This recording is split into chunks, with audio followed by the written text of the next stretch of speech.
అంటే కంప్యూటర్ యుగం రావాలని ఇవాళ మనం వాడుతున్న సెల్ ఫోన్లు కానీ కంప్యూటర్లు కానీ ఈ దేశానికి పరిచయం చేసింది రాజీవ్ గాంధీ గారు కాదా అని నేను అడుగుతున్నా.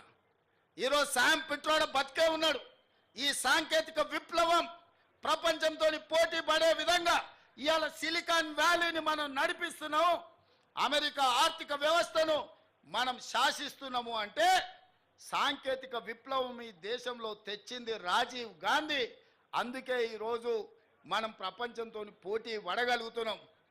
ఈరోజు ట్విట్టర్లో పెడుతున్నాడు, అమెరికా పోయి కంప్యూటర్ చదువుకున్నా అంటున్నాడు.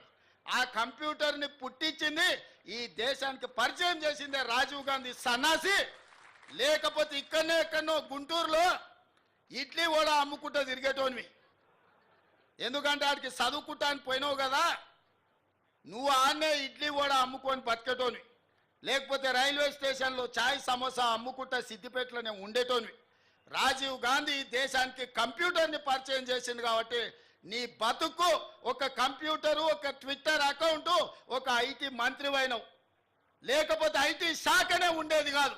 రాజీవ్ గాంధీ గారు ఐటీ రంగాన్ని ఈ దేశానికి పరిచయం చేసిండు కాబట్టి ఆ సన్నాసి ఐటీ శాఖకు మంత్రి అయిండు. లేకపోతే ఆ దిక్కుమాలలోని బాధనే మనకు ఉండేది కాదు. కాబట్టి ఇవాళ ఈ పరిస్థితుల్లో అలాంటి రాజీవ్ గాంధీ దేశ సమగ్రతను కాపాడడానికి ప్రాణ త్యాగం చేసి ఈ దేశాన్ని కాపాడిండు.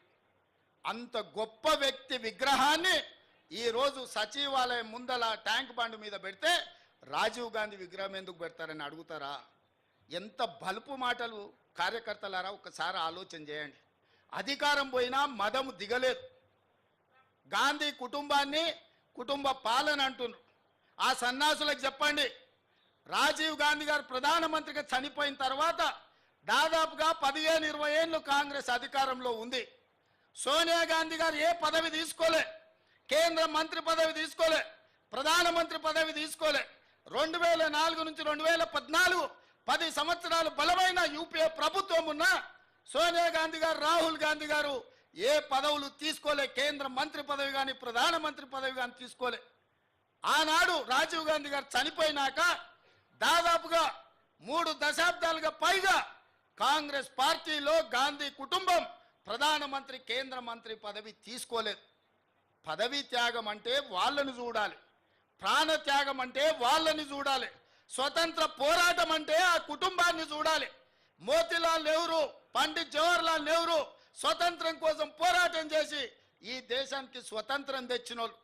శ్రీమతి ఇందిరాగాంధీ, శ్రీ రాజీవ్ గాంధీ ఈ దేశం కోసం ప్రాణాలు త్యాగం చేసి దళిత, గిరిజన, ఆదివాసీలను ఆదుకున్న జాతి.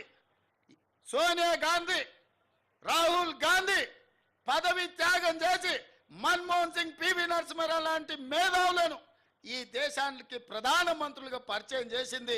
తెలంగాణ బిడ్డను ఈ దేశానికి ప్రధానమంత్రిని చేసింది శ్రీమతి సోనియా